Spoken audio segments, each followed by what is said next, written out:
వందనాలు, నమస్తే.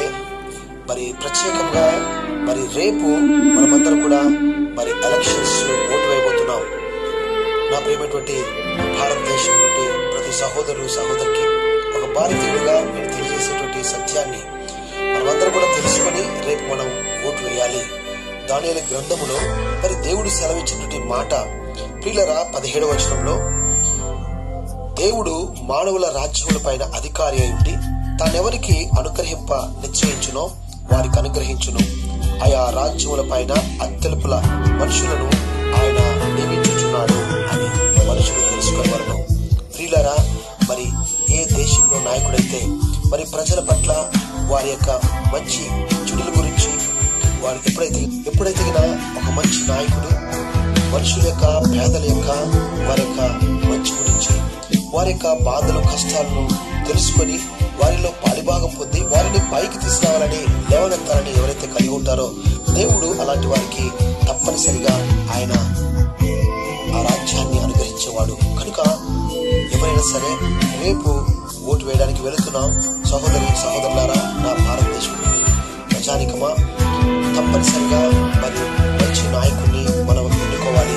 అంతేకాదు ఖచ్చితంగా ఎవరు కూడా డబ్బు తీసుకోకూడదు. బైబిల్లో పరిశుద్ధ గ్రంథంలో రాయబడిన మాట, నీతి చెబుతున్న మాట, ఎప్పుడైతే ధనము లంచం మనం తీసుకుంటే అది గుణితనం కలగజేస్తుంది. మంచి నాయకుడిని మనం ఎన్నుకోలేము, మంచి నాయకత్వాన్ని మనము చూడలేము. కనుక ఎవరు కూడా డబ్బులు ఆశించకండి, మంచి నాయకుడిని ఎన్నుకోండి. బైబిల్లో కూడా యూదా అనే వ్యక్తి డబ్బుల కోసం తన యొక్క గురువును బోధకుడిని దేవాది దేవుణ్ణి ఆయన అమ్ముకున్నాడు. తిరిగి చివరిగా అతనే పాడైపోయాడు. కనుక ఎవరైతే డబ్బులు తీసుకుంటారో వారే నష్టపోతారు. కనుక ఈరోజు అందరూ కూడా ఒక నిర్ణయం తీసుకున్నారు. రేపటి దినమున ఎలక్షన్ లో మంచి నాయకులు భారతదేశంలో ఉన్న వారందరూ కూడా ప్రతి వారు కూడా తెలుసుకొని మంచి నాయకుని ఎన్నుకోవాల్సిందిగా కోరుచున్నాం.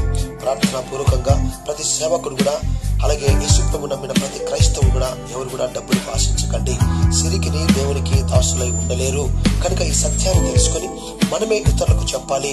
కనుక ఏ నాయకుడు కానీ, ఈరోజు బోధించేటువంటి ఏ సేవకుడు కానీ తమ యొక్క సంఘములో దేవుడి గురించి ఆ రాజ్యం ఆయనే 3 సార్లు ఈ గ్రంథము రాయబడింది. కనుక మానవుల పైన దేవుడే ఆయన రాజ్యమును ఇచ్చే దేవుడు, ఆయన అనుగ్రహించే దేవుడు.